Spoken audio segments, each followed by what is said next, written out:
खुले, शांत लेकिन भारी ऊर्जा से भरे उस विस्तार के बीच खड़े होते ही चारों को ये साफ महसूस हुआ कि अब तक की सारी परीक्षाएं केवल तैयारी थीं, क्योंकि इस जगह में कोई बाहरी खतरा दिखाई नहीं दे रहा था, लेकिन हर सांस के साथ भीतर कुछ बदल रहा था, जैसे ये जगह सीधे उनके अस्तित्व को पढ़ रही हो और उसी के अनुसार प्रतिक्रिया दे रही हो। और यही इस स्तर की पहली असली चुनौती थी, क्योंकि अब तक वे बाहरी संरचनाओं से लड़ रहे थे, लेकिन यहाँ उन्हें खुद से टकराना था।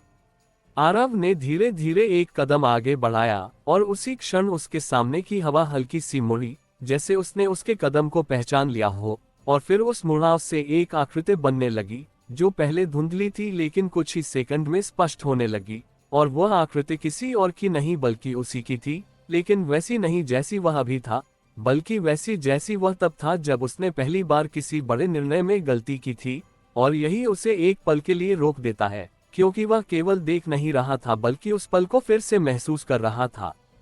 सिया ने भी उसी समय अपने सामने एक हलचल देखी और उसके सामने एक ऐसा रूप उभरा जो उसके अंदर के उस डर को दर्शा रहा था जिसे उसने हमेशा छुपाने की कोशिश की थी। और उसकी सांसें हल्की सी तेज हो गईं, क्योंकि यह केवल एक दृश्य नहीं था बल्कि उसके भीतर का एक हिस्सा था जो अब उसके सामने खड़ा था।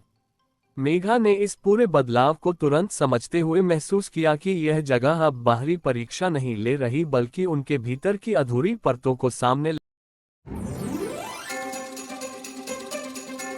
हेलो फ्रेंड्स, आप सभी का Dark Desire Audio YouTube channel पर स्वागत है। कहानी शुरू करने से पहले एक महत्वपूर्ण सूचना देना चाहूंगा। यह कहानी पूर्णतः काल्पनिक है। इसमें प्रस्तुत सभी पात्र, घटनाएं और स्थान लेखक की कल्पना पर आधारित है और इनका किसी भी वास्तविक व्यक्ति, घटना, जाति, संस्कृति या समाज से कोई संबंध नहीं है। इस कहानी का उद्देश्य केवल मनोरंजन करना है। हमारा किसी भी प्रकार का सामाजिक, धार्मिक या सांस्कृतिक संस्थाओं को ठोस पहुंचाने का कोई इरादा नहीं है। यदि किसी श्रोता को इस कहानी का कोई अंश सुनने की आपत्तिजनक प्रतीत हो तो कृपया इसे केवल एक काल्पनिक एवं मनोरंजनात्मक रचना के रूप में ही ले। यह कहानी पूरी तरह से मेरी स्वयं लिखी हुई है, जिसे न तो किसी अन्य लेखक से लिया गया है और न ही किसी ऑनलाइन प्लेटफॉर्म से कॉपी किया गया है। इस कहानी की सभी copyright Dark Desire Audio channel के अंतर्गत सुरक्षित है। क्योंकि उसके सामने भी एक ऐसा रूप उभरा जो उसकी उस आदत को दिखा रहा था जहां वह हर चीज को नियंत्रित करने की कोशिश करती थी लेकिन कभी कभी उसी नियंत्रण में उलझ जाती थी। जबकि आदित्य के सामने उसका वह रूप खड़ा था जो केवल ताकत पर भरोसा करता था और परिणाम की परवाह नहीं करता था। और यही इस स्तर की पहली गहरी परत थी, क्योंकि अब उन्हें इन रूपों से बचना नहीं बल्कि इनके साथ खड़ा होना था। चारों के सामने खड़े वे रूप स्थिर नहीं थे, बल्कि धीरे धीरे उनके आसपास घूमने लगे, जैसे वे उन्हें घेरने की कोशिश कर रहे हों। और उसी क्षण वातावरण का दबाव बढ़ गया, जैसे ये जगह उनके निर्णय का इंतजार कर रही हो। और यही इस स्तर की दूसरी जटिलता थी, क्योंकि अब उन्हें केवल प्रतिक्रिया नहीं बल्कि एक स्पष्ट निर्णय लेना था। आरव ने अपने सामने खड़े उस रूप को देखकर पहली प्रतिक्रिया में उससे हटाने की कोशिश की, लेकिन जैसे ही उसने ऐसा किया, वह रूप और मजबूत हो गया, जैसे उसने उसकी अस्वीकृति को पकड़ लिया हो। और यही उसे यह समझने पर मजबूर करता है कि यहाँ लड़ना समाधान नहीं है। जबकि सिया ने अपने सामने के डर को नजरअंदाज करने की कोशिश की, लेकिन जैसे ही उसने ऐसा किया, उसका संतुलन हल्का सा बिगड़ गया, जैसे वह डर उसके भीतर और गहरा हो गया हो। मेघा ने इस स्थिति को जोड़ते हुए महसूस किया कि यह रूप तब तक खत्म नहीं होंगे जब तक वे उन्हें स्वीकार नहीं करते, क्योंकि ये केवल बाहरी बाधा नहीं बल्कि उनके अपने हिस्से हैं। जबकि आदित्य ने अपने सामने खड़े उस आक्रामक रूप को देखकर अपनी ऊर्जा को संतुलित करने की कोशिश की ताकि वह उसकी प्रतिक्रिया में बह न जाए। धीरे धीरे चारों ने अपनी अपनी प्रतिक्रिया को बदलना शुरू किया और अब वे उन रूपों से लड़ नहीं रहे थे बल्कि उन्हें समझने की कोशिश कर रहे थे। और जैसे ही उन्होंने ऐसा किया, वे रूप धीरे धीरे अपनी तीव्रता खोने लगे, जैसे उनका प्रभाव कम हो रहा हो। और यही इस स्तर की पहली सफलता थी। अचानक वातावरण में एक तेज बदलाव हुआ और उन सभी रूपों ने एक साथ आकार बदलना शुरू किया और कुछ ही सेकंड में वे चारों एक दूसरे में मिलकर एक नई आकृति बन गए, जो पहले से अलग थी, क्योंकि अब वह केवल एक व्यक्ति का रूप नहीं बल्कि चारों के भीतर के मिश्रण का रूप था। और यही इस स्तर की सबसे खतरनाक स्थिति थी, क्योंकि अब वे केवल अपने अपने हिस्सों से नहीं बल्कि एक संयुक्त चुनौती से सामना कर रहे थे। सिया ने उस नई आकृति को ध्यान से देखा और उसे महसूस हुआ कि उसमें हर एक की कमजोरी और ताकत दोनों शामिल हैं। जबकि आरव ने ये समझने की कोशिश की कि यह आकृति केवल एक बाधा नहीं बल्कि एक परीक्षण है कि वे एक साथ कैसे प्रतिक्रिया देते हैं। मेघा ने इस स्थिति को जोड़ते हुए कहा कि अब यह व्यक्तिगत नहीं बल्कि सामूहिक संतुलन का खेल है, क्योंकि अगर वे अलग अलग प्रतिक्रिया देंगे तो यह आकृति और मजबूत हो जाएगी। जबकि आदित्य ने इस बार अपनी ऊर्जा को नियंत्रित करते हुए बाकी तीनों के साथ तालमेल बनाने की कोशिश की। चारों ने एक साथ अपनी स्थिति को स्थिर करने की कोशिश की, और जैसे ही उन्होंने ऐसा किया, वह आकृति अचानक हल्की सी टूटने लगी, जैसे उनका सामूहिक संतुलन उसे प्रभावित कर रहा हो। लेकिन उसी क्षण वह आकृति और तेजी से फैलने लगी, जैसे वह आखिरी बार अपनी पूरी ताकत लगा रही हो, और यही इस स्तर का निर्णायक क्षण था। आरव ने इस बार बिना प्रतिक्रिया दिए अपनी स्थिति को पूरी तरह स्थिर रखा, जबकि सिया ने अपने भीतर के डर को पूरी तरह स्वीकार करते हुए उसे रोकने की बजाय बहने दिया, और मेघा ने नियंत्रण की कोशिश छोड़कर उस स्थिति को समझने का प्रयास किया, जबकि आदित्य ने अपनी ताकत को आक्रामकता में बदलने की बजाय उसे संतुलन में रखा। जैसे ही चारों ने ये सामूहिक संतुलन हासिल किया, वह आकृति अचानक टूट गई और पूरी तरह गायब हो गई, और उसी क्षण उनके आसपास का वातावरण पूरी तरह बदल गया, क्योंकि अब वहां कोई दबाव नहीं था, कोई आकृति नहीं थी, केवल एक साफ और स्थिर विस्तार था, जो पहले से अलग था, क्योंकि उसमें अब कोई भारीपन नहीं था। लेकिन जैसे ही उन्होंने राहत महसूस की, उनके सामने अचानक जमीन में एक गहरी दरार उभरी, और उस दरार से एक तेज अंधेरा प्रकाश बाहर निकलने लगा, जो पहले की किसी भी ऊर्जा से अलग था, क्योंकि उसमें केवल शक्ति नहीं बल्कि एक खिंचाव था। और कुछ ही सेकंड में वह दरार फैलने लगी, और चारों को यह एहसास हुआ कि यह केवल एक और स्तर नहीं बल्कि कुछ ऐसा है जो अब तक के पूरे अनुभव को बदलने वाला है। और वे उस उभरती हुई गहराई के किनारे खड़े थे, जहां अब उन्हें यह तय करना था कि वे उस खिंचाव का सामना कैसे करेंगे, क्योंकि अब पीछे हटने का कोई रास्ता नहीं था। दरार के किनारे खड़े होते ही चारों को ये साफ महसूस हुआ कि अब तक जो कुछ भी उन्होंने देखा, समझा और पार किया, वह सब इस क्षण के सामने छोटा पड़ने वाला है, क्योंकि उस गहराई से उठती हुई अंधेरी रोशनी केवल देखने की चीज नहीं थी, बल्कि वह एक खिंचाव बनकर उनके भीतर तक उतर रही थी, जैसे वह उन्हें बाहर से नहीं बल्कि भीतर से पकड़ रही हो। और यही इस स्तर की पहली सच्चाई थी, क्योंकि अब यह स्पष्ट हो चुका था कि यह केवल एक और रास्ता नहीं बल्कि एक ऐसी स्थिति है जहां उन्हें खुद को खोने और संभालने के बीच निर्णय लेना होगा। आरव ने जैसे ही उस दरार के भीतर झांका, उसे लगा जैसे वह किसी खाली जगह में नहीं बल्कि एक ऐसे विस्तार में देख रहा है जहां परत दर परत कुछ खुल रहा है, जैसे कोई गहराई लगातार अपने भीतर और रास्ते बना रही हो। और इसी के साथ उसे महसूस हुआ कि उसका संतुलन हल्का सा खिसक रहा है, जैसे वह उस खिंचाव की ओर झुक रहा हो, और यही उसे तुरंत पीछे हटने पर मजबूर करता है।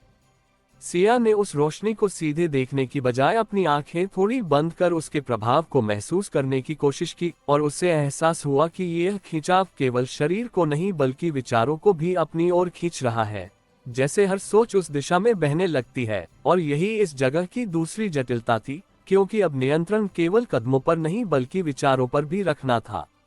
मेघा ने इस पूरे अनुभव को जोड़ते हुए कहा कि ये दरार केवल नीचे जाने का रास्ता नहीं है, बल्कि यह एक तरह का कोलैप्स पॉइंट है जहां हर चीज एक केंद्र की ओर खींचती है, और इसका मतलब है कि अगर वे सीधे इसमें उतरेंगे तो वे पूरी तरह नियंत्रण खो सकते हैं। जबकि आदित्य ने इस बार अपनी सहज प्रवृत्ति को रोका और तुरंत कदम बढ़ाने की बजाय उस खिंचाव की दिशा और उसकी तीव्रता को समझने की कोशिश की।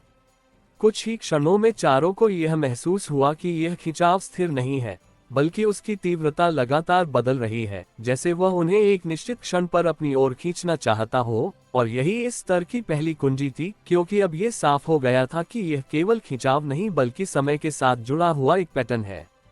सिया ने अपनी सांसों को उस बदलती हुई तीव्रता के साथ मिलाने की कोशिश की ताकि वह उसके पीक मोमेंट को पहचान सके, जबकि आरव ने उस पैटर्न को पकड़ने की कोशिश की और उसे महसूस हुआ कि हर कुछ सेकंड में ये खिंचाव अचानक तेज हो जाता है और फिर धीमा पड़ जाता है, जैसे वह किसी चक्र में चल रहा हो।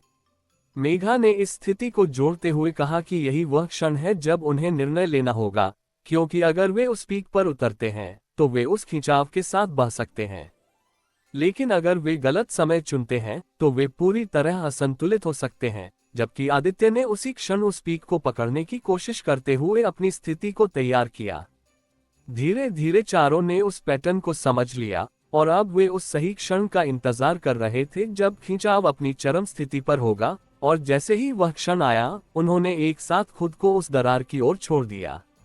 जैसे ही वे उस गहराई में उतरे, उन्हें तुरंत महसूस हुआ कि यह गिरावट सामान्य नहीं है, क्योंकि वे केवल नीचे नहीं जा रहे थे, बल्कि उनके आसपास की दिशा लगातार बदल रही थी, जैसे वे एक सीधी रेखा में नहीं बल्कि एक घूमते हुए रास्ते में फिसल रहे हों। और यही इस स्तर की अगली परत थी, क्योंकि अब उन्हें केवल गिरना नहीं बल्कि उस गिरावट के भीतर खुद को संभालना था।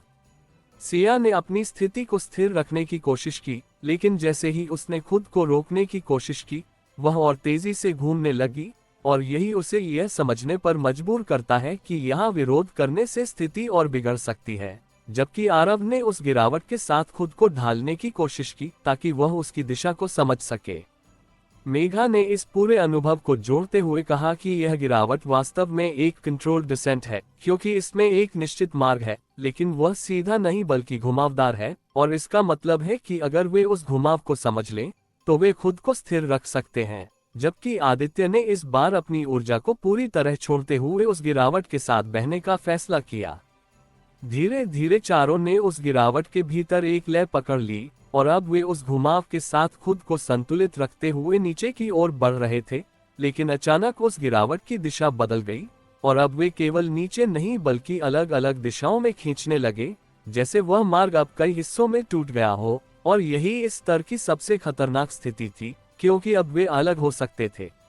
सिया ने तुरंत अपने ध्यान को केंद्रित करते हुए अपनी दिशा को बनाए रखने की कोशिश की, जबकि आरव ने उस टूटते हुए मार्ग के बीच एक स्थिर दिशा खोजने की कोशिश की। और मेघा ने उस बदलाव को जोड़ते हुए समझने की कोशिश की कि कौन सी दिशा उन्हें एक साथ रख सकती है। जबकि आदित्य ने अपनी पूरी ऊर्जा को केंद्रित करते हुए खुद को उस दिशा में खींचा जहां उसे बाकी तीनों का हल्का सा एहसास हो रहा था।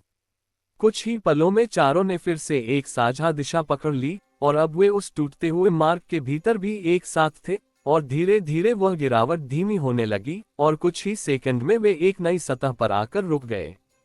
जब उन्होंने अपने आसपास देखा तो वे एक ऐसे स्थान पर खड़े थे जो पहले से पूरी तरह अलग था, क्योंकि वहां कोई गहराई नहीं थी, कोई गिरावट नहीं थी, बल्कि एक स्थिर लेकिन बहुत भारी ऊर्जा थी जो चारों तरफ फैली हुई थी। और जमीन पूरी तरह चिकनी थी, जैसे वह किसी विशाल बंद स्थान का हिस्सा हो। लेकिन ऊपर कोई छत नहीं थी, केवल एक गहरा अंधकार था जो ऊपर तक फैला हुआ था। और चारों उस नई जगह के बीच खड़े थे जहां अब तक की हर परीक्षा उन्हें यहां तक लाने के लिए थी। और अब जो सामने था वो उस पूरी यात्रा का वह हिस्सा बनने वाला था जहां उन्हें केवल संतुलन और समझ ही नहीं बल्कि पूरी तरह अपने अस्तित्व की सीमाओं को पार करना होगा। क्योंकि अब ये केवल आगे बढ़ने का नहीं बल्कि खुद को पूरी तरह बदलने का क्षण बनने वाला था।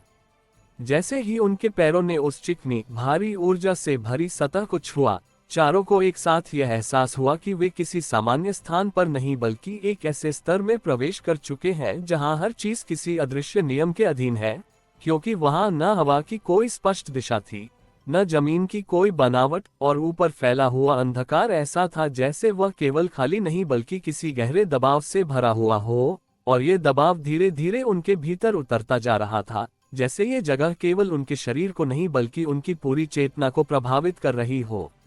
आरव ने एक कदम आगे बढ़ाने की कोशिश की, लेकिन जैसे ही उसने ऐसा किया उसे महसूस हुआ कि उसकी गति सामान्य नहीं है, क्योंकि उसका कदम जितना आगे बढ़ना चाहिए था उससे थोड़ा कम बढ़ा, जैसे जमीन ने उसकी गति को सीमित कर दिया हो। और यही उसे यह समझने पर मजबूर करता है कि यहाँ केवल प्रयास नहीं बल्कि एक नए प्रकार का नियंत्रण जरूरी होगा। सिया ने अपने आसपास की ऊर्जा को महसूस करने की कोशिश की और उसे एहसास हुआ कि यह जगह पूरी तरह स्थिर नहीं है, बल्कि उसमें बहुत धीमी, लगभग महसूस न होने वाली तरंगें हैं जो हर कुछ क्षणों में बदलती हैं। और यही उसे यह सोचने पर मजबूर करता है कि यहाँ हर बदलाव बहुत सूक्ष्म स्तर पर हो रहा है। मेघा ने इस पूरे वातावरण को जोड़ते हुए कहा कि यह जगह किसी प्रतिक्रिया को तुरंत नहीं दिखा रही, बल्कि वह हर चीज को अब्जॉर्ब कर रही है, जैसे वह पहले उन्हें समझना चाहती है और फिर प्रतिक्रिया देगी। और इसका मतलब है कि यहाँ जल्दबाजी करना सबसे बड़ी गलती हो सकती है। जबकि आदित्य ने इस बार अपनी चाल को पूरी तरह रोककर इस ऊर्जा के प्रभाव को समझने की कोशिश की ताकि वह उसके पैटर्न को पकड़ सके। कुछ ही क्षणों में चारों को यह महसूस हुआ कि यह भारीपन समान नहीं है, क्योंकि जैसे ही वे अलग अलग दिशाओं में थोड़ा थोड़ा हिलते, उन्हें अलग अलग प्रभाव महसूस होते। और यही इस स्तर की पहली जटिलता थी, क्योंकि अब ये जगह उन्हें व्यक्तिगत रूप से परख रही थी, न कि एक समूह के रूप में। सिया ने अपनी दिशा में हल्का सा कदम बढ़ाया और उसे महसूस हुआ कि उसके सामने की ऊर्जा थोड़ी हल्की है, लेकिन जैसे ही उसने दूसरा कदम बढ़ाया, वह अचानक भारी हो गई, जैसे ये जगह उसके कदमों को ट्रैक कर रही हो। जबकि आरव ने अपनी दिशा में कदम बढ़ाया और उसे महसूस हुआ कि उसकी गति थोड़ी तेज हो गई है, लेकिन उसी के साथ उसका संतुलन बिगड़ने लगा, जैसे ये जगह गति और स्थिरता के बीच संतुलन बिगाड़ने की कोशिश कर रही हो। मेघा ने इस स्थिति को जोड़ते हुए कहा कि यह जगह एक स्थिर नियम पर काम नहीं कर रही, बल्कि हर कदम के साथ नया नियम बना रही है, और इसका मतलब है कि उन्हें हर कदम को अलग तरीके से लेना होगा। जबकि आदित्य ने इस बार अपनी चाल को पूरी तरह नियंत्रित रखते हुए बहुत धीरे धीरे आगे बढ़ना शुरू किया। धीरे धीरे चारों ने इस भारी ऊर्जा के भीतर चलने का तरीका समझना शुरू किया, लेकिन जैसे ही वे थोड़ा आगे बढ़े, उनके सामने जमीन पर हल्की हल्की दरारें उभरने लगीं, जो धीरे धीरे फैलने लगीं, जैसे ये सतह टूटने वाली हो। और यही इस स्तर की अगली चुनौती थी, क्योंकि अब उन्हें केवल चलना ही नहीं बल्कि टूटती हुई सतह पर संतुलन बनाए रखना था। सिया ने उन दरारों को ध्यान से देखा और उसे महसूस हुआ कि वे रैंडम नहीं हैं, बल्कि एक निश्चित दिशा में फैल रही हैं, जैसे वे किसी पैटर्न का हिस्सा हों। जबकि आरव ने उस पैटर्न को समझने की कोशिश की और उसे महसूस हुआ कि दरारें उन जगहों पर ज्यादा बन रही हैं जहां वे ज्यादा देर तक खड़े रहते हैं, और यही उसे यह समझने पर मजबूर करता है कि यहाँ रुकना सबसे खतरनाक हो सकता है।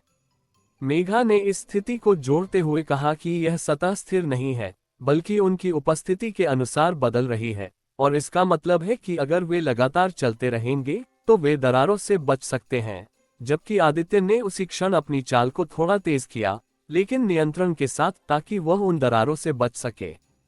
चारों ने एक साथ उस टूटती हुई सतह पर आगे बढ़ना शुरू किया, लेकिन जैसे जैसे वे आगे बढ़े, दरारों की गति बढ़ने लगी, और अब वे केवल नीचे की ओर नहीं बल्कि चारों तरफ फैलने लगीं, जैसे ये सतह पूरी तरह टूटने वाली हो। और यही इस स्तर की सबसे खतरनाक स्थिति थी, क्योंकि अब उनके पास संतुलन बनाए रखने के लिए बहुत कम जगह बची थी।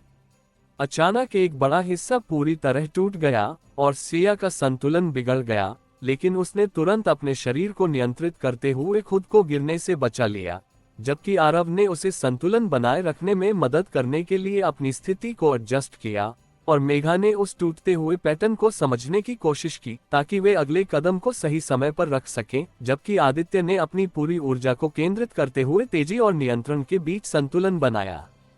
धीरे धीरे चारों उस टूटती हुई सतह को पार करने में सफल हुए, और जैसे ही वे उस क्षेत्र के अंत तक पहुंचे, उनके सामने एक नई संरचना उभरी, जो पहले से पूरी तरह अलग थी, क्योंकि वह जमीन से नहीं बल्कि हवा में बनी हुई थी, और उसमें कई अलग अलग स्तर थे जो एक दूसरे से जुड़े हुए थे, लेकिन पूरी तरह स्थिर नहीं थे। और चारों उस नई संरचना के सामने खड़े थे, जहां अब तक की हर परीक्षा उन्हें यहां तक लाने के लिए थी, और अब जो सामने था वह उस पूरी यात्रा का वह हिस्सा बनने वाला था जहां उन्हें केवल संतुलन और गति ही नहीं बल्कि अपने निर्णय की गहराई को भी साबित करना होगा, क्योंकि अब हर अगला कदम उन्हें उस अंतिम समझ के और करीब ले जाने वाला था जहां से लौटना संभव नहीं होगा। हवा में बनी वह बहुस्तरीय संरचना किसी पुल या सीढ़ी की तरह साफ नहीं थी, बल्कि जैसे कई अलग अलग दिशाओं से आती हुई रेखाएं एक जगह मिलकर फिर अलग अलग दिशाओं में फैल रही हो, और हर रेखा अपने आप में एक रास्ता हो, लेकिन कोई भी रास्ता पूरी तरह स्थिर न हो। और यही इस जगह की पहली जटिलता थी, क्योंकि यहाँ कोई एक स्पष्ट दिशा नहीं थी जिसे पकड़कर आगे बढ़ा जा सके। आरव ने उस संरचना को ध्यान से देखा और उसे महसूस हुआ कि हर स्तर हल्का सा कंपन कर रहा है, जैसे वह पूरी तरह स्थिर नहीं बल्कि किसी गहरे प्रवाह का हिस्सा हो। और यही उसे यह समझने पर मजबूर करता है कि यहाँ केवल संतुलन बनाना ही काफी नहीं होगा, बल्कि उस कंपन के साथ खुद को सिंक करना भी जरूरी होगा। सिया ने अपने हाथ को धीरे धीरे उस हवा में बनी रेखा के पास ले जाकर महसूस करने की कोशिश की, और उसे एहसास हुआ कि वह पूरी तरह ठोस नहीं है, लेकिन उसमें इतना आधार है कि उस पर कदम रखा जा सकता है। और यही उसे यह सोचने पर मजबूर करता है कि यह संरचना केवल दिखने में अस्थिर है, लेकिन उसमें एक छुपी हुई स्थिरता है। मेघा ने इस पूरे ढांचे को जोड़ते हुए कहा कि यह संरचना केवल ऊपर जाने का साधन नहीं है, बल्कि यह उनके निर्णयों के अनुसार खुद को बदलने वाली प्रणाली है, क्योंकि हर रेखा अलग दिशा में जाती है और हर दिशा का परिणाम अलग होगा। और इसका मतलब है कि उन्हें केवल संतुलन ही नहीं बल्कि सही रास्ता चुनना भी होगा, जबकि आदित्य ने इस बार बिना जल्दबाजी के उस सबसे नजदीकी स्तर पर कदम रखने की कोशिश की। जैसे ही उसने उस पर कदम रखा, वो रेखा हल्की सी नीचे झुकी और फिर तुरंत अपनी स्थिति में वापस आ गई, जैसे उसने उसकी उपस्थिति को स्वीकार किया हो। लेकिन उसी क्षण उसके आसपास की बाकी रेखाएं हल्की हल्की खिसकने लगीं, जैसे वह एक हिस्से को सक्रिय करते ही पूरी संरचना प्रतिक्रिया देने लगी हो। और यही इस स्तर की दूसरी परत थी, क्योंकि अब हर कदम पूरे ढांचे को प्रभावित कर रहा था। चारों ने एक एक करके उस संरचना पर कदम रखा, और जैसे ही उन्होंने आगे बढ़ना शुरू किया, उन्हें महसूस हुआ कि हर स्तर पर उनकी गति अलग हो जाती है। कहीं कदम भारी लगते, कहीं हल्के, और कहीं संतुलन बनाए रखना मुश्किल हो जाता। और यही इस स्तर की अगली जटिलता थी, क्योंकि अब उन्हें हर स्तर के अनुसार खुद को बदलना था। सिया ने उस कंपन को पकड़ने की कोशिश की और उसने महसूस किया कि अगर वह अपनी चाल को उस कंपन के साथ मिलाती है तो उसका संतुलन बेहतर हो जाता है। जबकि आरव ने ये समझने की कोशिश की कि कौन सी रेखा ज्यादा स्थिर है, ताकि वे उसी दिशा में आगे बढ़ सकें। मेघा ने इस स्थिति को जोड़ते हुए कहा कि यह संरचना केवल ऊपर नहीं बल्कि कई दिशाओं में फैल रही है, और इसका मतलब है कि सही रास्ता हमेशा सीधा नहीं होगा। जबकि आदित्य ने इस बार उस दिशा को चुना जहां उसे सबसे ज्यादा स्थिरता महसूस हो रही थी। धीरे धीरे चारों उस संरचना के भीतर ऊपर की ओर बढ़ने लगे, लेकिन जैसे जैसे वे आगे बढ़े, रेखाओं की दूरी बढ़ने लगी और अब उन्हें एक स्तर से दूसरे स्तर तक पहुंचने के लिए छलांग लगानी पड़ रही थी। और यही इस स्तर की अगली चुनौती थी, क्योंकि अब संतुलन के साथ साथ टाइमिंग भी जरूरी हो गया था। सिया ने अपनी छलांग को सटीक रखने की कोशिश की, जबकि आरव ने हर छलांग से पहले उस रेखा की गति को समझने की कोशिश की, और मेघा ने पूरे ढांचे के बदलाव को जोड़कर अगले कदम का अनुमान लगाने की कोशिश की, जबकि आदित्य ने अपनी ऊर्जा को संतुलित रखते हुए तेज और नियंत्रित गति बनाए रखी। अचानक एक रेखा पूरी तरह गायब हो गई और आदित्य का संतुलन बिगड़ गया, लेकिन उसने तुरंत अपने शरीर को नियंत्रित करते हुए खुद को गिरने से बचा लिया। और यही इस स्तर की सबसे खतरनाक स्थिति थी, क्योंकि अब यह साफ हो गया था कि यह संरचना किसी भी समय बदल सकती है।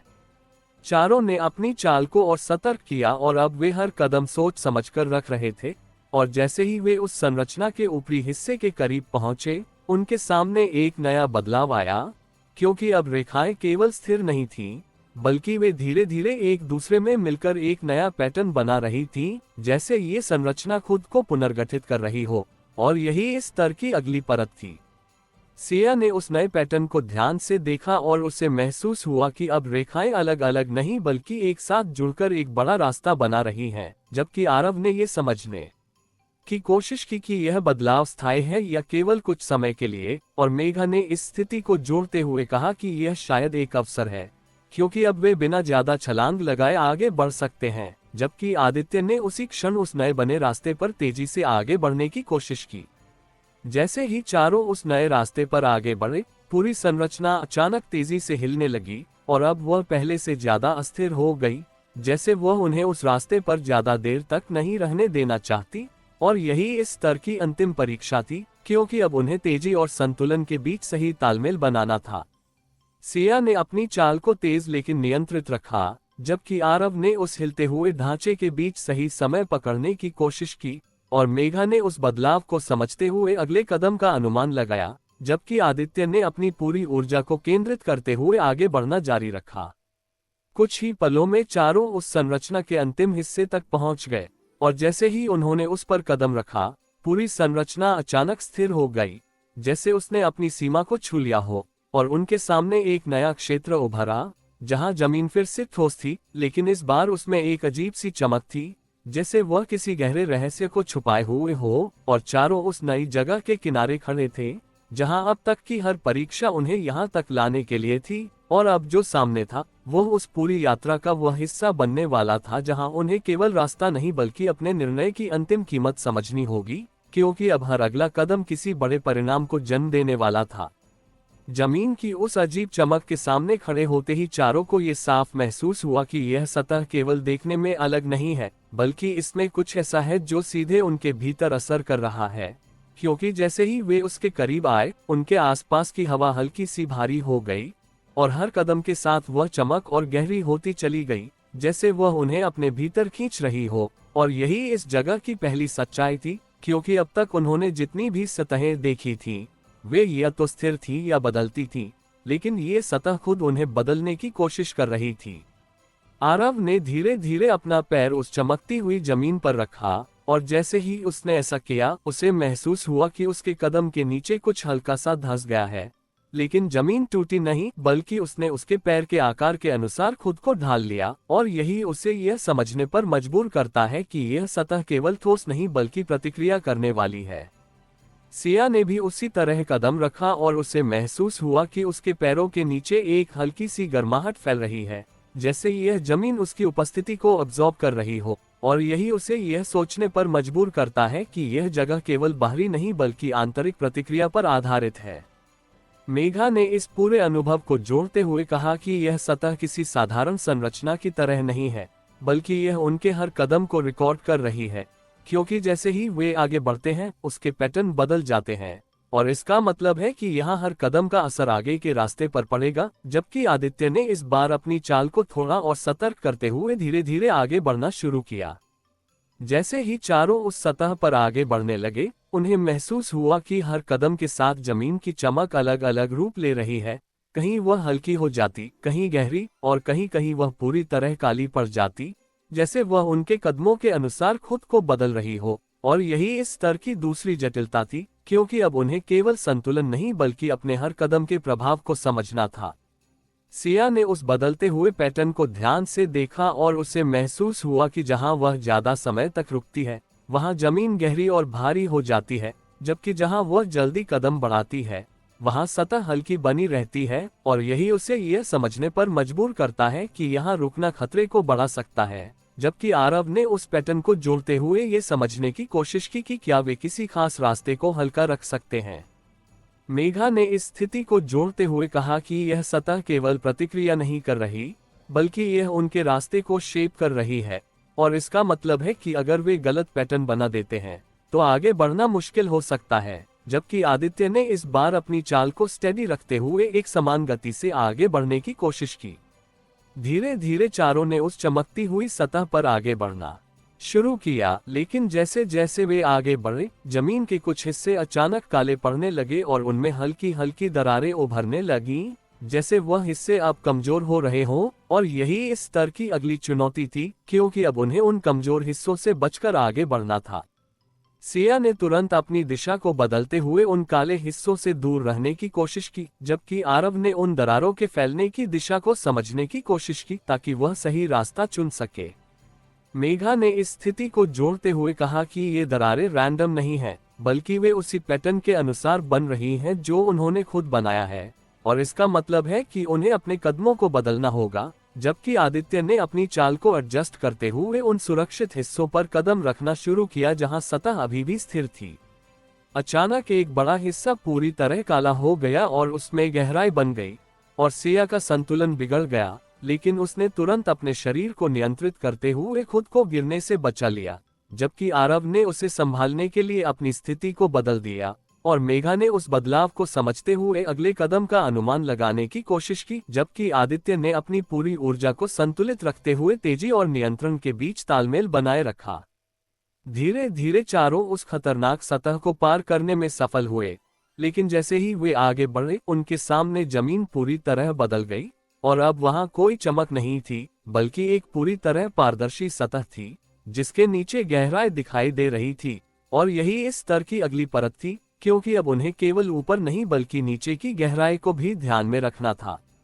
सिया ने उस पारदर्शी सतह को ध्यान से देखा और उसे महसूस हुआ कि नीचे की गहराई स्थिर नहीं है, बल्कि उसमें हल्की हल्की हलचल है, जैसे कुछ नीचे भी सक्रिय है। जबकि आरव ने उस गहराई को समझने की कोशिश की और उसे महसूस हुआ कि वह केवल खाली नहीं बल्कि किसी और स्तर का हिस्सा है।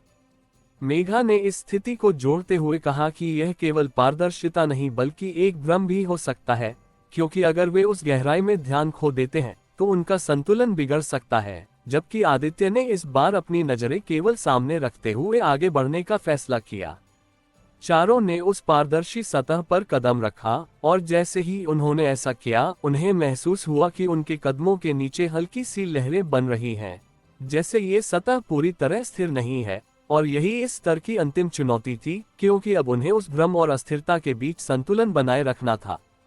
धीरे धीरे वे उस सतह पर आगे बढ़ते गए, और जैसे ही वे उसके अंत तक पहुंचे, उनके सामने एक नया दृश्य उभरा, जहां एक विशाल गोलाकार संरचना हवा में तैर रही थी, जो धीरे धीरे घूम रही थी, और उसकी सतह पर अनगिनत चिन्ह उभरते और मिटते जा रहे थे, और चारों उस नई संरचना के सामने खड़े थे, जहां अब तक की हर परीक्षा उन्हें यहां तक लाने के लिए थी, और अब जो सामने था वो उस पूरी यात्रा का वह हिस्सा बनने वाला था, जहां उन्हें केवल रास्ता नहीं बल्कि उस पूरे खेल के नियम को समझना होगा, क्योंकि अब हर अगला कदम उन्हें उस अंतिम सच के करीब ले जाने वाला था, जिसे वे अब तक केवल महसूस कर रहे थे लेकिन पूरी तरह समझ नहीं पाए थे।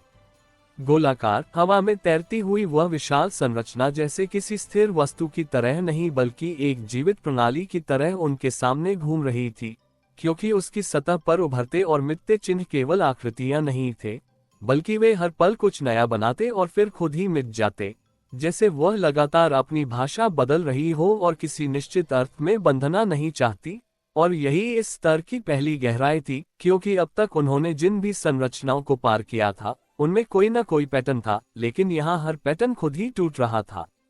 आरव ने उस संरचना को ध्यान से देखने की कोशिश की, और उसे महसूस हुआ कि उन चिन्हों को अलग अलग देखने पर वे बेतरतीब लगते हैं, लेकिन जैसे ही वह उन्हें कुछ सेकंड तक लगातार देखता है, उनमें एक हल्का सा क्रम बनने लगता है, जैसे वे किसी छिपे हुए अनुक्रम का हिस्सा हो, और यही उसे यह समझने पर मजबूर करता है कि यह अव्यवस्था वास्तव में पूरी तरह अव्यवस्थित नहीं है। सिया ने अपनी नजरें उस घूमती हुई सतह पर टिकाते हुए अपनी सांसों को स्थिर किया, और उसने महसूस किया कि जैसे जैसे वह अपनी आंतरिक गति को धीमा करती है, चिन्हों की गति भी उसके लिए थोड़ी स्पष्ट हो जाती है, जैसे ये संरचना देखने वाले की स्थिति के अनुसार खुद को ढाल रही हो।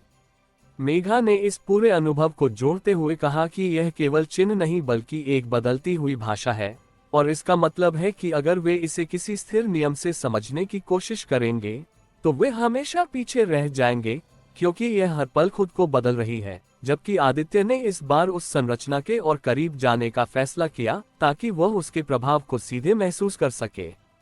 जैसे ही वह थोड़ा आगे बढ़ा, उसे महसूस हुआ कि उसके आसपास की हवा भारी हो गई है, और उसके कदम धीमे पड़ने लगे हैं, जैसे ये संरचना अपने पास आने वाले को रोकने की कोशिश कर रही हो। लेकिन उसी के साथ उसे ये भी महसूस हुआ कि अगर वह अपनी चाल को स्थिर रखता है तो वह उस दबाव को पार कर सकता है, और यही इस स्तर की दूसरी परत थी, क्योंकि अब उन्हें केवल समझना ही नहीं बल्कि उस समझ के साथ आगे बढ़ना भी था। चारों धीरे धीरे उस गोलाकार संरचना के करीब पहुंचे, और जैसे ही वे एक निश्चित दूरी पर आए, उन चिन्हों की गति अचानक बदल गई, और अब वे पहले से ज्यादा तेजी से उभरने और मिटने लगे, जैसे वह उनकी उपस्थिति पर प्रतिक्रिया दे रही हो। और यही इस स्तर की अगली जटिलता थी, क्योंकि अब ये संरचना उन्हें सीधे प्रभावित कर रही थी। सिया ने उस तेजी के बीच अपनी नजर को स्थिर रखने की कोशिश की, ताकि वह उस बदलाव को समझ सके, जबकि आरव ने उस बदलते हुए अनुक्रम को पकड़ने की कोशिश की, और उसे महसूस हुआ कि कुछ चिन्ह बार बार लौट रहे हैं, लेकिन हर बार थोड़े अलग रूप में, जैसे वे एक ही विचार के कई रूप हों। मेघा ने इस स्थिति को जोड़ते हुए कहा कि यह केवल रेपिटेशन नहीं बल्कि वेरिएशन है, क्योंकि हर बार वही चिन्ह अलग रूप में लौट रहा है, और इसका मतलब है कि उन्हें उसके मूल को पहचानना होगा, न कि उसके रूप को। जबकि आदित्य ने उसी क्षण अपनी स्थिति को स्थिर रखते हुए उन चिन्हों के बीच एक स्थिर पैटर्न पकड़ने की कोशिश की। धीरे धीरे चारों ने उस बदलती हुई भाषा के भीतर एक छुपा हुआ क्रम पकड़ना शुरू किया, और अब उन्हें ये समझ में आने लगा कि कौन से चिन्ह एक दूसरे से जुड़े हुए हैं। और जैसे ही उन्होंने ये समझा, उन चिन्हों की गति उनके लिए थोड़ी धीमी हो गई, जैसे वह संरचना उनकी समझ को स्वीकार कर रही हो। अचानक उस गोलाकार संरचना का एक हिस्सा खुलने लगा, जैसे उसकी सतह में एक दरार बन रही हो, और उस दरार के भीतर एक अलग तरह की रोशनी दिखाई देने लगी, जो बाकी हिस्सों से अलग थी, क्योंकि वह स्थिर थी। और यही इस स्तर की अगली चुनौती थी, क्योंकि अब उन्हें उस खुलते हुए हिस्से के भीतर प्रवेश करना था। सिया ने उस दरार को ध्यान से देखा, और उसे महसूस हुआ कि वह हमेशा के लिए नहीं खुली रहेगी, बल्कि कुछ ही क्षणों में फिर बंद हो सकती है। जबकि आरव ने उस समय को पकड़ने की कोशिश की जब वह सबसे ज्यादा खुली होती है, ताकि वे उसी क्षण प्रवेश कर सकें। मेघा ने इस स्थिति को जोड़ते हुए कहा कि यह केवल समय का खेल नहीं बल्कि सटीकता का भी है, क्योंकि अगर वे थोड़ा भी चूक गए तो उन्हें फिर से उसी प्रक्रिया को दोहराना पड़ेगा। जबकि आदित्य ने उसी क्षण बिना हिचकिचाए उस दरार की ओर बढ़ने की कोशिश की। जैसे ही उसने उस दरार के भीतर कदम रखा, उसे महसूस हुआ कि वह किसी और ही स्तर में प्रवेश कर गया है, क्योंकि उसके आसपास की सारी आवाजें और गति एकदम से बदल गईं, और वह एक ऐसे स्थान में था जहां सब कुछ धीमा और गहरा था, जैसे वह किसी केंद्र के भीतर आ गया हो। और बाकी तीनों ने भी उसी क्षण उसका पीछा करते हुए उस दरार के भीतर प्रवेश किया।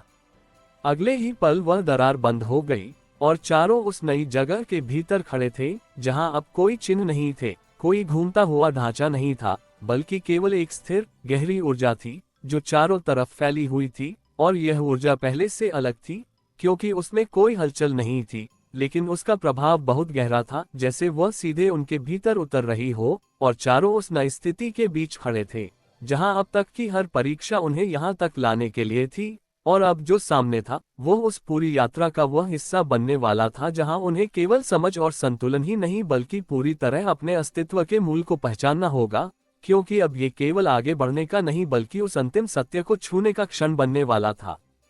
केंद्र जैसी उस स्थिर जगह में प्रवेश करते ही पहली चीज जो चारों ने महसूस की वह शांति नहीं बल्कि एक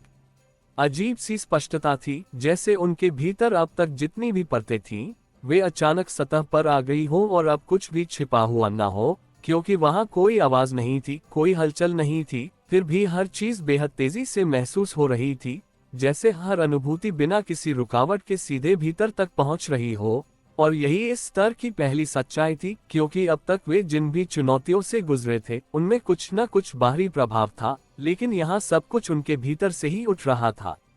आरव ने अपने आसपास देखा, लेकिन इस बार उसे कोई संरचना, कोई दिशा या कोई संकेत नहीं दिखा, केवल एक अनंत विस्तार जो पूरी तरह एक समान था। और यही उसे यह सोचने पर मजबूर करता है कि यहाँ आगे बढ़ने का कोई पारंपरिक तरीका नहीं होगा। सिया ने अपनी सांसों को महसूस किया और उसे एहसास हुआ कि उसकी सांसें सामान्य नहीं हैं, बल्कि हर सांस के साथ उसका ध्यान और गहरा हो रहा है, जैसे ये जगह उसे भीतर की ओर खींच रही हो। और यही इस जगह की दूसरी जटिलता थी, क्योंकि अब बाहर कुछ भी पकड़ने के लिए नहीं था। मेघा ने इस पूरे अनुभव को जोड़ते हुए महसूस किया कि यह जगह किसी परीक्षा की तरह नहीं बल्कि एक अवस्था की तरह है, क्योंकि यहाँ कोई स्पष्ट खतरा नहीं है, लेकिन फिर भी एक गहरा दबाव है जो उन्हें कुछ करने के लिए मजबूर कर रहा है। जबकि आदित्य ने इस बार बिना जल्दबाजी के अपने भीतर की उस स्पष्टता को महसूस करने की कोशिश की, ताकि वह समझ सके कि इस जगह में आगे बढ़ने का तरीका क्या है। कुछ ही क्षणों में चारों को यह महसूस हुआ कि उनके आसपास का विस्तार धीरे धीरे बदल रहा है, लेकिन ये बदलाव बाहर नहीं बल्कि उनके भीतर की स्थिति के अनुसार हो रहा है, क्योंकि जैसे ही वे किसी विचार पर ध्यान देते, उनके सामने हल्की सी आकृति उभरने लगती, और जैसे ही वे उस विचार को छोड़ते, वह आकृति गायब हो जाती। और यही इस स्तर की पहली कुंजी थी, क्योंकि अब ये स्पष्ट हो गया था कि यह जगह पूरी तरह उनकी चेतना पर आधारित है। सिया ने अपने भीतर एक शांत स्थिति बनाने की कोशिश की, और जैसे ही उसने ऐसा किया, उसके सामने एक स्थिर, साफ क्षेत्र उभरने लगा। जबकि आरव ने अपने विचारों को नियंत्रित करने की बजाय उन्हें देखने की कोशिश की, और उसे महसूस हुआ कि उसके सामने कई अलग अलग आकृतियां बन रही हैं, जो उसके अलग अलग विचारों का रूप है। मेघा ने इस स्थिति को जोड़ते हुए कहा कि यह जगह केवल उनके विचारों को दिखा नहीं रही, बल्कि उन्हें आकार दे रही है, और इसका मतलब है कि अगर वे अपने विचारों को नियंत्रित नहीं करेंगे, तो ये जगह और जटिल हो जाएगी। जबकि आदित्य ने इस बार अपने ध्यान को पूरी तरह केंद्रित करते हुए एक ही विचार पर टिके रहने की कोशिश की। धीरे धीरे चारों ने अपनी अपनी चेतना को नियंत्रित करना शुरू किया, और जैसे ही उन्होंने ऐसा किया, उनके आसपास का विस्तार थोड़ा स्थिर होने लगा, और अब उनके सामने एक हल्का सा मार्ग उभरने लगा, जो पहले दिखाई नहीं दे रहा था। और यही इस स्तर की अगली परत थी, क्योंकि अब उन्हें उस मार्ग को बनाए रखना था। लेकिन जैसे ही उन्होंने उस मार्ग पर कदम बढ़ाने की कोशिश की, उनके भीतर के विचार फिर से सक्रिय हो गए, और वह मार्ग हल्का सा टूटने लगा, जैसे वह पूरी तरह स्थिर नहीं है। और यही इस स्तर की सबसे कठिन स्थिति थी, क्योंकि अब उन्हें चलते हुए भी अपने भीतर की स्थिति को नियंत्रित करना था। सिया ने अपनी सांसों को स्थिर रखते हुए उस मार्ग पर चलने की कोशिश की, जबकि आरव ने अपने विचारों को रोकने की बजाय उन्हें बहने दिया, ताकि वे उसे प्रभावित न करें, और मेघा ने अपने ध्यान को विभाजित करते हुए एक साथ कई चीजों को संतुलित करने की कोशिश की, जबकि आदित्य ने अपनी ऊर्जा को पूरी तरह केंद्रित रखते हुए उस मार्ग को बनाए रखने की कोशिश की। धीरे धीरे चारों उस अस्थिर मार्ग पर आगे बढ़ने लगे, लेकिन जैसे जैसे वे आगे बढ़े, उनके सामने का मार्ग और जटिल होता गया, क्योंकि अब वह केवल सीधा नहीं था, बल्कि कई हिस्सों में बंटने लगा, और हर हिस्सा अलग दिशा में जा रहा था। और यही इस स्तर की अगली चुनौती थी, क्योंकि अब उन्हें केवल संतुलन ही नहीं बल्कि सही दिशा भी चुननी थी। सिया ने उस बढ़ते हुए मार्ग को ध्यान से देखा और उसे महसूस हुआ कि हर दिशा उसके अलग अलग विचारों से जुड़ी हुई है, जबकि आरव ने ये समझने की कोशिश की कि कौन सा मार्ग सबसे स्थिर है, और मेघा ने इस स्थिति को जोड़ते हुए कहा कि यह केवल दिशा का नहीं बल्कि प्राथमिकता का सवाल है, क्योंकि उन्हें ये तय करना होगा कि वे किस विचार को सबसे ज्यादा महत्व देते हैं। जबकि आदित्य ने इस बार बिना ज्यादा सोचते हुए उस दिशा को चुना जहां उसे सबसे ज्यादा स्पष्टता महसूस हो रही थी। चारों ने अलग अलग दिशाओं में कदम बढ़ाने की कोशिश की, लेकिन जैसे ही उन्होंने ऐसा किया, उनका संतुलन बिगड़ने लगा, और वे महसूस करने लगे कि वे एक दूसरे से दूर हो रहे हैं। और यही इस स्तर की सबसे खतरनाक स्थिति थी, क्योंकि अब वे अलग हो सकते थे।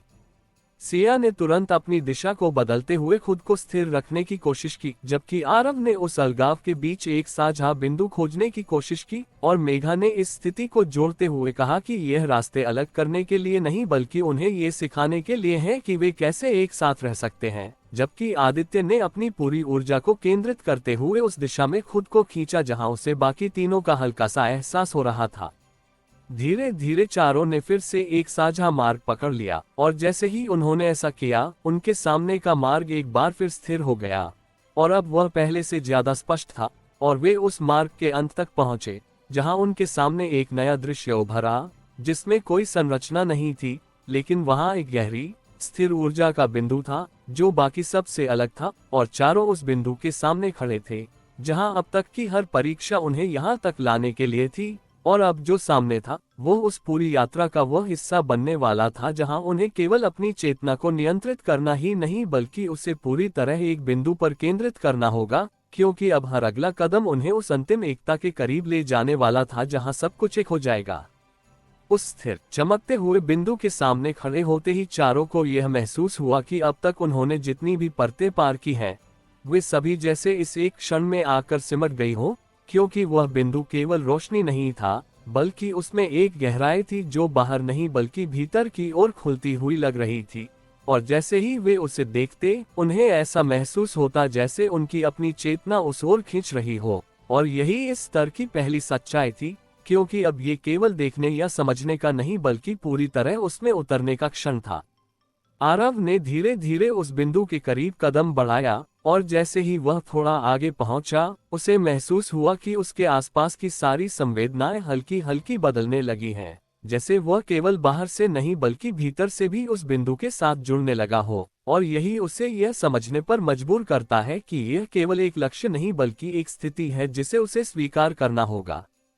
सिया ने अपनी सांसों को स्थिर रखते हुए उस बिंदु को महसूस करने की कोशिश की, और उसे एहसास हुआ कि उसकी हर सांस उस बिंदु के साथ एक लय में आ रही है, जैसे वह उसके भीतर की गति को अपने साथ मिला रहा हो। और यही इस जगह की दूसरी जटिलता थी, क्योंकि अब ये केवल एक दिशा नहीं बल्कि एक जुड़ाव था।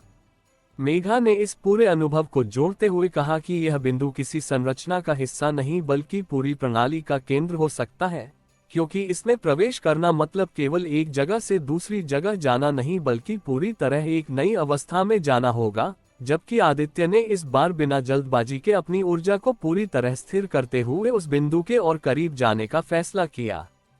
जैसे ही चारों उस बिंदु के पास पहुंचे, उन्होंने महसूस किया कि अब उनके आसपास का विस्तार धीरे धीरे गायब होने लगा है, जैसे वह बिंदु बाकी सब कुछ अपने भीतर समेट रहा हो, और कुछ ही क्षणों में उनके आसपास केवल वही बिंदु बचा। और यही इस स्तर की अगली परत थी, क्योंकि अब वे पूरी तरह उसके प्रभाव में थे। सिया ने अपनी आंखें हल्की सी बंद कर उस अनुभव को महसूस किया, और उससे एहसास हुआ कि वह अब बाहर नहीं बल्कि अपने भीतर की किसी गहराई में उतर रही है। जबकि आरव ने उस बदलाव को समझने की कोशिश की, और उसे महसूस हुआ कि उसके विचार धीरे धीरे शांत हो रहे हैं, जैसे वे खुद ही खत्म हो रहे हों। मेघा ने इस स्थिति को जोड़ते हुए कहा कि यह केवल शांति नहीं बल्कि एक प्रकार का डिसॉल्व होना है, क्योंकि वे अपने अलग अलग अस्तित्व को छोड़कर एक ही बिंदु में समा रहे हैं। जबकि आदित्य ने इस बार अपनी पूरी चेतना को उस बिंदु पर केंद्रित करते हुए खुद को पूरी तरह उसमें छोड़ दिया। धीरे धीरे चारों ने उस बिंदु के भीतर खुद को समर्पित करना शुरू किया, और जैसे ही उन्होंने ऐसा किया, उन्हें महसूस हुआ कि वे अलग अलग नहीं रहे बल्कि एक ही अनुभव का हिस्सा बन गए हैं, जहां कोई सीमा नहीं है, कोई अलगाव नहीं है, केवल एक ही प्रवाह है जो उन्हें एक साथ जोड़ रहा है। लेकिन जैसे ही यह एकता पूरी तरह बनने लगी, अचानक उस बिंदु के भीतर एक हलचल हुई और वह स्थिरता टूटने लगी, जैसे वह उन्हें पूरी तरह अपने भीतर समाने नहीं देना चाहता। और यही इस स्तर की सबसे बड़ी चुनौती थी, क्योंकि अब उन्हें उस एकता को बनाए रखना था। सिया ने उस टूटती हुई स्थिरता को महसूस करते हुए अपनी चेतना को और गहरा किया ताकि वह उस जुड़ाव को बनाए रख सके, जबकि आरव ने उस बदलाव के बीच अपने ध्यान को स्थिर रखने की कोशिश की ताकि वह उस बिंदु से अलग न हो जाए। मेघा ने इस स्थिति को जोड़ते हुए कहा कि यह अंतिम परीक्षण हो सकता है, क्योंकि यह उन्हें ये परख रहा है कि वे उस एकता को कितनी देर तक बनाए रख सकते हैं। जबकि आदित्य ने अपनी पूरी ऊर्जा को केंद्रित करते हुए उस प्रवाह को स्थिर करने की कोशिश की। धीरे धीरे चारों ने उस टूटते हुए अनुभव को फिर से संतुलित करना शुरू किया, और जैसे ही उन्होंने ऐसा किया, वह बिंदु एक बार फिर स्थिर होने लगा। लेकिन इस बार वह पहले जैसा नहीं था, क्योंकि अब उसमें एक नई गहराई थी, जैसे वह उनके अनुभव से बदल गया हो, और यही इस स्तर की अंतिम परत थी। अचानक वह बिंदु फैलने लगा और कुछ ही क्षणों में वह एक विशाल विस्तार में बदल गया, जिसमें चारों एक साथ खड़े थे। लेकिन इस बार वह विस्तार पहले से अलग था, क्योंकि उसमें कोई अलग अलग परतें नहीं थीं, कोई जटिल संरचना नहीं थी, बल्कि सब कुछ एक ही प्रवाह में जुड़ा हुआ था, और चारों उस नई स्थिति के बीच खड़े थे, जहां अब तक की हर परीक्षा उन्हें यहां तक लाने के लिए थी। और अब जो सामने था, वो उस पूरी यात्रा का वह हिस्सा बनने वाला था, जहां उन्हें केवल इस एकता को समझना ही नहीं बल्कि इसे अपने अस्तित्व का हिस्सा बनाना होगा, क्योंकि अब हर अगला कदम उन्हें उस अंतिम स्थिति के और करीब ले जाने वाला था, जहां अलगाव और एकता के बीच का अंतर पूरी तरह खत्म हो जाएगा। एक ही प्रवाह में घुली हुई उस नई स्थिति में खड़े होते ही चारों को यह एहसास हुआ कि यह शांति किसी अंत की नहीं बल्कि एक बेहद नाजुक संतुलन की है, क्योंकि बाहर से सब कुछ एक जैसा और सहज दिख रहा था, लेकिन भीतर एक सूक्ष्म खिंचाव लगातार बना हुआ था, जैसे यह एकता स्थायी नहीं बल्कि हर क्षण टूटने की कगार पर हो। और यही इस स्तर की पहली सच्चाई थी, क्योंकि अब उन्हें केवल इस स्थिति को महसूस करना नहीं बल्कि इसे संभाल कर रखना था।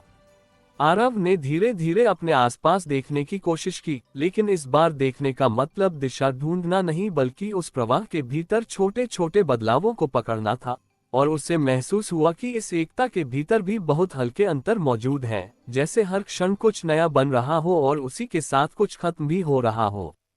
सिया ने अपनी सांसों को उस प्रवाह के साथ मिलाते हुए महसूस किया कि उसकी हर सांस अब अलग नहीं बल्कि उसी एक लय का हिस्सा है, लेकिन उसी के साथ उसे ये भी महसूस हुआ कि अगर उसका ध्यान जरा सा भी भटका तो वह लय टूट सकती है। और यही इस जगह की दूसरी जटिलता थी, क्योंकि अब नियंत्रण केवल बाहर नहीं बल्कि बेहद सूक्ष्म स्तर पर था। मेघा ने इस पूरे अनुभव को जोड़ते हुए कहा कि यह एकता स्थिर नहीं बल्कि डायनामिक है, क्योंकि इसमें हर क्षण एक नया संतुलन बन रहा है, और इसका मतलब है कि अगर वे इसे पकड़ने की कोशिश करेंगे तो ये टूट सकती है। जबकि आदित्य ने इस बार अपनी ऊर्जा को पूरी तरह शांत रखते हुए केवल उस प्रवाह के साथ रहने का फैसला किया, बिना उसे नियंत्रित करने की कोशिश किए। धीरे धीरे चारों ने उस एकता के भीतर खुद को स्थिर करना शुरू किया, लेकिन जैसे ही उन्होंने थोड़ा सा संतुलन पाया, उस प्रवाह में हल्की सी दरार उभरी, जैसे उसमें एक बहुत सूक्ष्म असंतुलन आ गया हो। और यही इस स्तर की अगली परत थी, क्योंकि अब उन्हें उस असंतुलन को पहचानना था। सिया ने उस दरार को महसूस करने की कोशिश की, और उससे एहसास हुआ कि यह बाहर नहीं बल्कि उनके भीतर से आ रही है, जैसे उनकी अलग अलग पहचान फिर से उभरने लगी हो। जबकि आरव ने उस बदलाव को समझने की कोशिश की, और उसे महसूस हुआ कि जैसे ही वे अपने अपने विचारों की ओर लौटते हैं, यह एकता कमजोर होने लगती है। मेघा ने इस स्थिति को जोड़ते हुए कहा कि यह एकता केवल तब तक बनी रह सकती है जब तक वे पूरी तरह समन्वय में हैं, और जैसे ही उनमें कोई अंतर आता है, ये टूटने लगती है। जबकि आदित्य ने इस बार अपनी ऊर्जा को और गहराई में ले जाते हुए उस अंतर को खत्म करने की कोशिश की। लेकिन जैसे ही उन्होंने उस असंतुलन को ठीक करने की कोशिश की, वह दरार अचानक फैलने लगी, और अब वह केवल एक सूक्ष्म अंतर नहीं बल्कि एक स्पष्ट विभाजन बन गया। और यही इस स्तर की सबसे खतरनाक स्थिति थी, क्योंकि अब वे फिर से अलग होने की कगार पर थे। सिया ने उस टूटते हुए संतुलन के बीच खुद को स्थिर रखने की कोशिश की, लेकिन उसे महसूस हुआ कि उसका ध्यान धीरे धीरे बन रहा है, जबकि आरव ने उस विभाजन के बीच एक साझा बिंदु खोजने की कोशिश की ताकि वे फिर से एक हो सकें।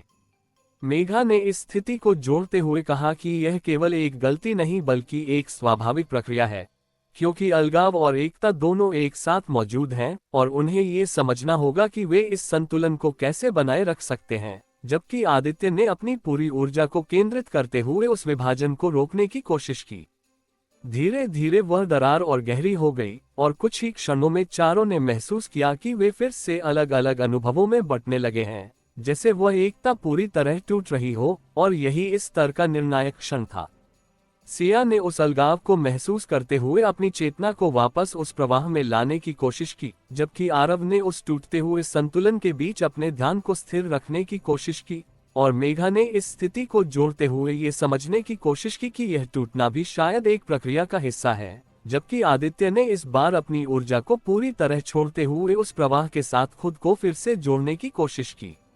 अचानक एक तेज बदलाव हुआ, और वह पूरा प्रवाह एक झटके में टूट गया, और चारों ने खुद को फिर से अलग अलग महसूस किया, जैसे वे एक गहरी अवस्था से बाहर आ गए हों, और अगले ही क्षण उनके आसपास का पूरा विस्तार बदल गया, और अब वे एक ऐसे स्थान पर खड़े थे जहां फिर से संरचना मौजूद थी, लेकिन ये पहले की किसी भी संरचना से अलग थी, क्योंकि इसमें एक साथ स्थिरता और अस्थिरता दोनों थीं, और चारों उस नई स्थिति के बीच खड़े थे जहां अब तक की हर परीक्षा उन्हें यहां तक लाने के लिए थी, और अब जो सामने था वो उस पूरी यात्रा का वह हिस्सा बनने वाला था जहां उन्हें केवल एकता को महसूस करना ही नहीं बल्कि उसे टूटने और फिर बनने के बीच संतुलित करना होगा, क्योंकि अब हर अगला कदम उन्हें उस अंतिम समझ के और करीब ले जाने वाला था जहां वे इस पूरे अनुभव को पूरी तरह स्वीकार कर पाएंगे।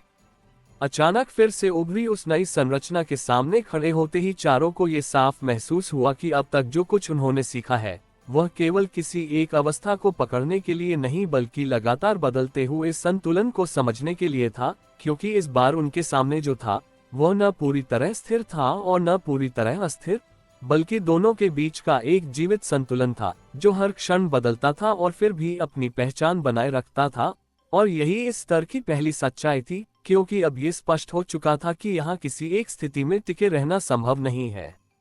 आरव ने उस संरचना को ध्यान से देखा और उसे महसूस हुआ कि उसके अलग अलग हिस्से अलग अलग गति से बदल रहे हैं, लेकिन वे पूरी तरह अलग नहीं हैं, बल्कि एक दूसरे से जुड़े हुए हैं, जैसे कोई बड़ा तंत्र छोटे छोटे बदलावों से खुद को बनाए रखता हो। और यही उसे यह समझने पर मजबूर करता है कि यहाँ हर छोटे निर्णय का असर पूरे ढांचे पर पड़ेगा।